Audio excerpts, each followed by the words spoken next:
Russia launched 948 drones and 34 missiles into Ukraine in a single day. A single day. Not a week, not a month. One day. March 24th, 2026. Almost 1,000 projectiles raining down simultaneously on Ukrainian cities, power stations, railway hubs, civilian neighborhoods, and military logistics in 24 hours. A number that would have seemed apocalyptically exaggerated if anyone had predicted it when this war first began more than 4 years ago. And yet, here we are, watching Vladimir Putin escalate his aerial campaign to a scale of sustained, destructive intent that the world had not witnessed since the industrial-era bombing campaigns of the Second World War. The projectiles keep coming. The Shahed drones keep launching from Russian territory. The missiles keep hitting Ukrainian infrastructure at the precise moments, early morning, winter night, harvest time, calculated to cause maximum psychological and economic damage to a country that has been defending itself against the full military weight of its much larger neighbor for 500 days. And then something happened that Putin did not account for in his planning, did not anticipate in his strategy, and cannot reverse no matter what he does next. Spain had been watching all of it. Spain had been watching for 4 years. And on April 22nd, 2026, Spain's Defense Minister Margarita Robles boarded a flight to Kiev and delivered the most significant and strategically deliberate military aid commitment that any Spanish government has made to any conflict in the post-Cold War period. 100 VAMTAC armored tactical vehicles, a substantial batch of 155mm artillery ammunition, 5 Patriot PS-2 interceptor missiles transferred directly from Spain's own active defense inventory, and a total commitment of €1 billion, $1.15 billion, in military assistance for Ukraine in 2026 alone. But here is what the headlines are not telling you about this package. This is not just a transfer of equipment. This is a message delivered in steel and ammunition and Patriot interceptors and €1 billion, and it is addressed personally to Vladimir Putin. Stay with me through the next 8 minutes of this video, because by the time this video is over, you all understand not just what Spain sent, but why it sent it at this exact moment in the conflict, precisely how it fits into Ukraine's layered strategy against Russia's relentless aerial campaign, and what it means for the broader European security alliance that Putin has spent 4 years trying to fracture and has only succeeded in making stronger, more unified, and more determined with every passing month of this war. Before we talk about the weapons, we need to talk about what Spain has already been doing, because most mainstream coverage of this announcement treats it as if Spain appeared out of nowhere with a €1 billion check and a convoy of armored vehicles.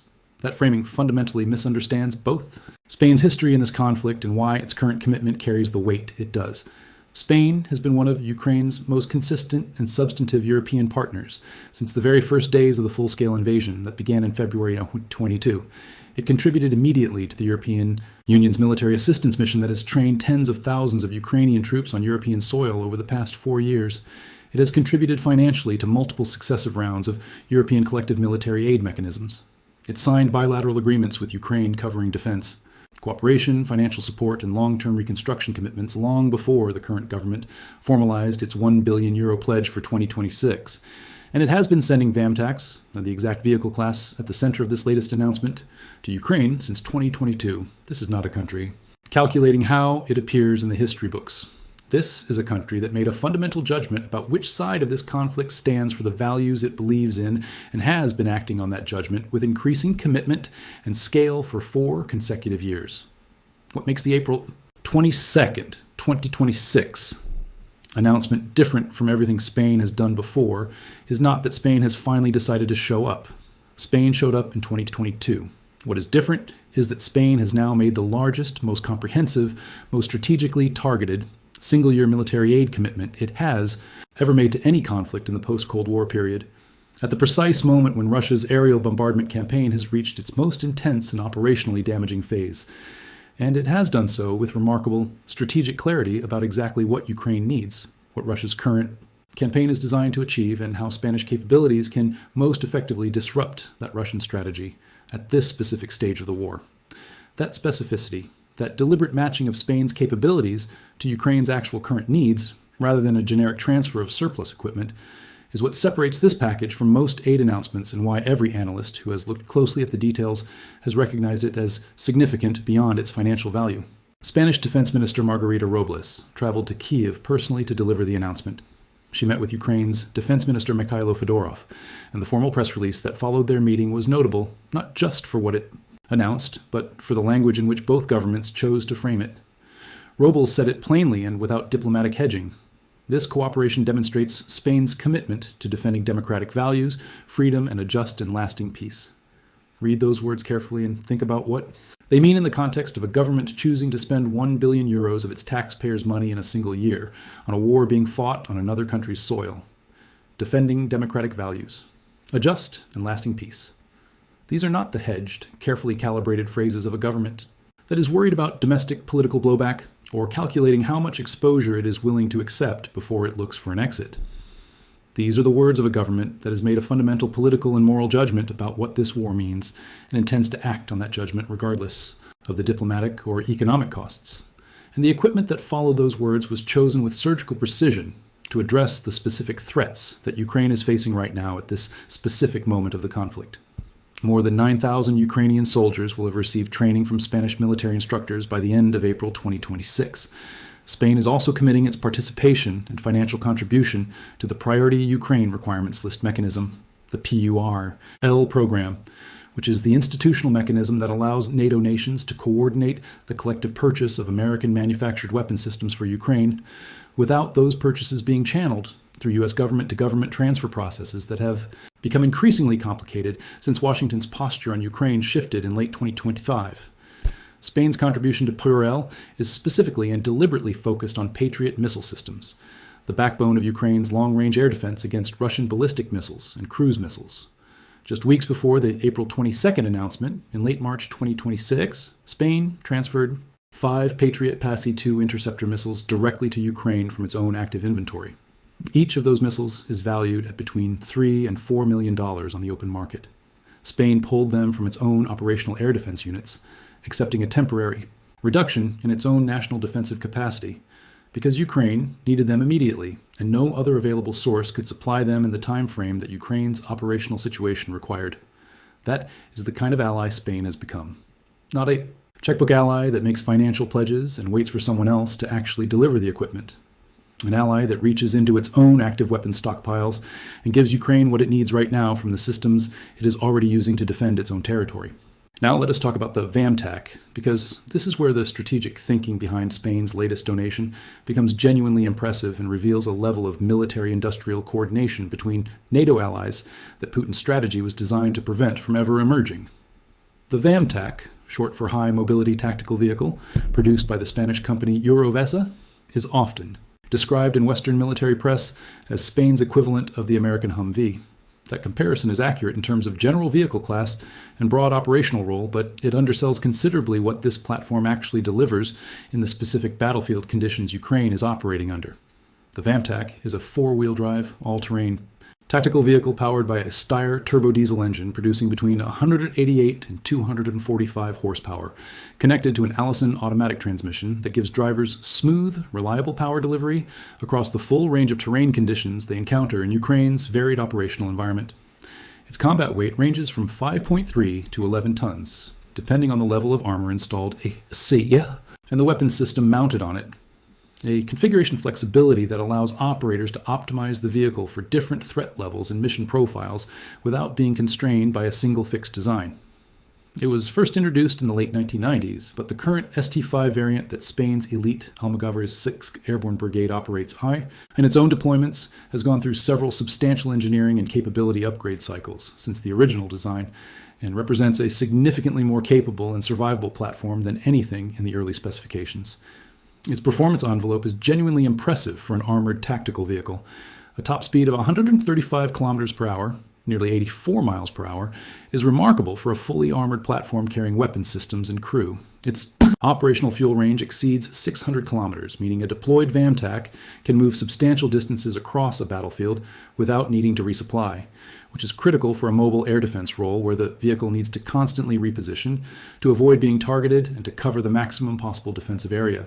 Slopes of 70% present no obstacle. Water, crossings of 750 millimeters are handled as standard, and up to 1,500 millimeters with preparation. Snow, ice, mud, sand, and the kind of churned, cratered Ukrainian terrain that 4 years of artillery exchanges have produced across eastern Ukraine. None of these stop the VAMTAC or force it into positions that make it vulnerable to Russian drone detection and counterattack. On the weapons side, The VAMTAC's modularity is what makes it genuinely dangerous and genuinely valuable across multiple mission types simultaneously.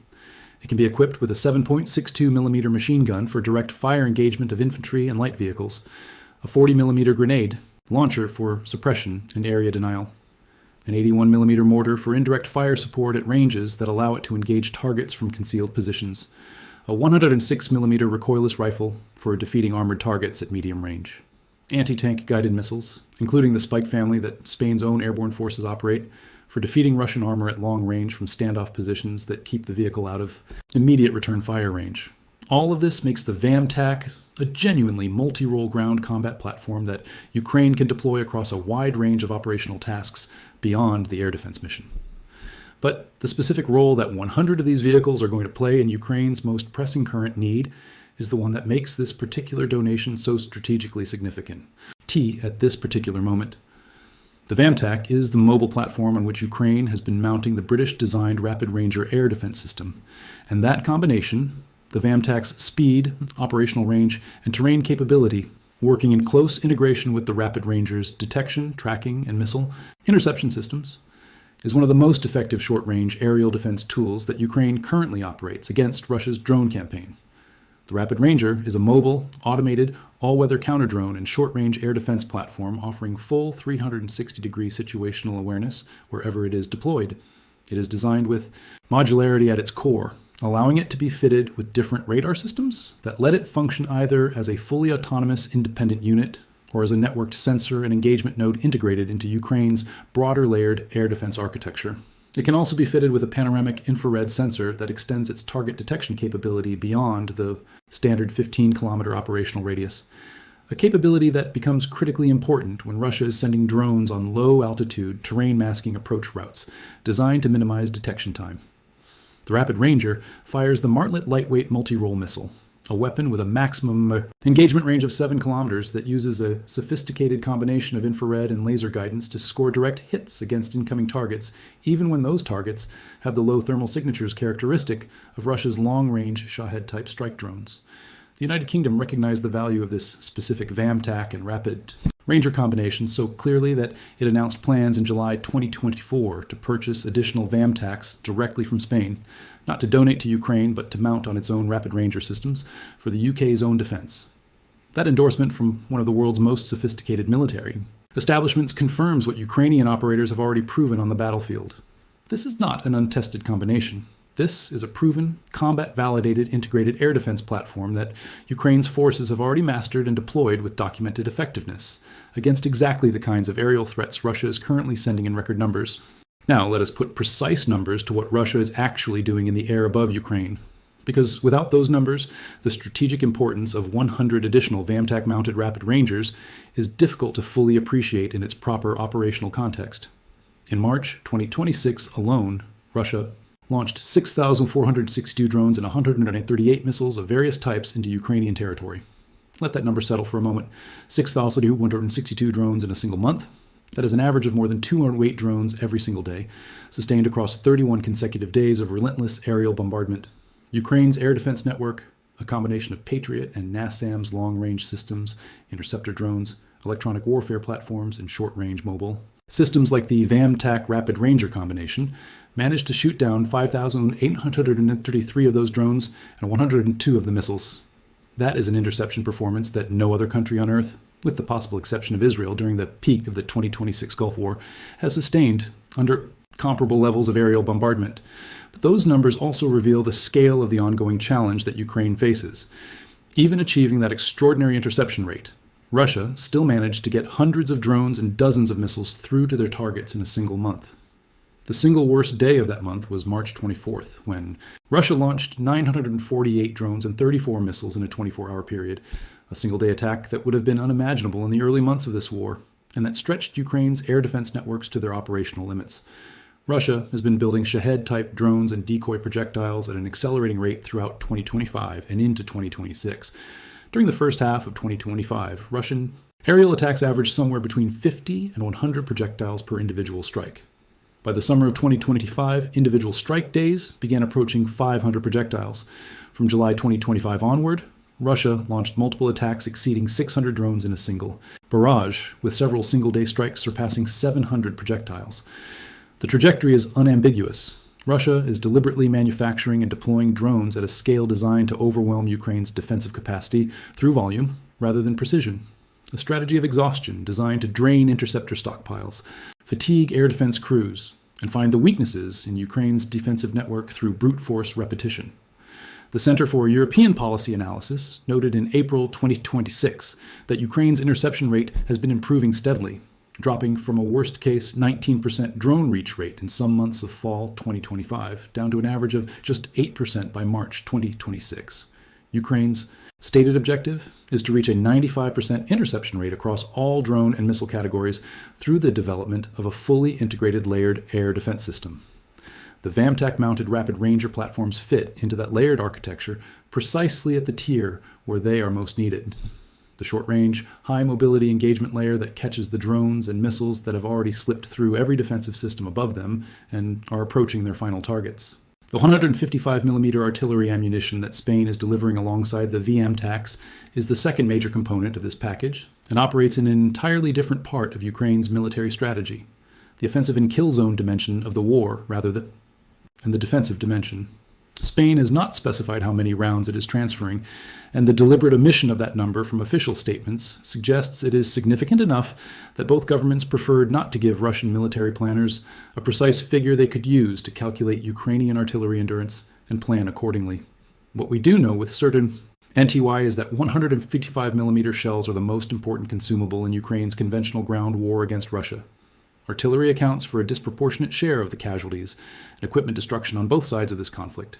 And access to reliable, sustained ammunition supply directly determines how aggressively Ukraine can defend its positions and conduct its counteroffensive operations. This ammunition is compatible with the full range of Western artillery systems that Ukraine's armed forces operate, including the American MM-77 lightweight howitzer, the French Caesar self-propelled gun, the Polish Crab, and various other NATO standard 155mm platforms that European and American partners have supplied to Ukraine since 2022.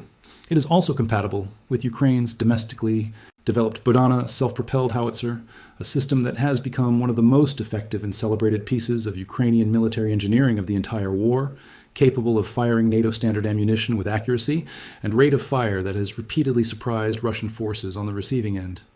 Ukraine has constructed its ground defense and counteroffensive strategy around kill zones, vast stretches of controlled terrain that combine physical obstacles including barbed wire, anti-tank ditches, and minefields with constant overhead drone surveillance from FPV drones operating in their hundreds, perpetually searching for Russian troops and vehicles attempting to advance.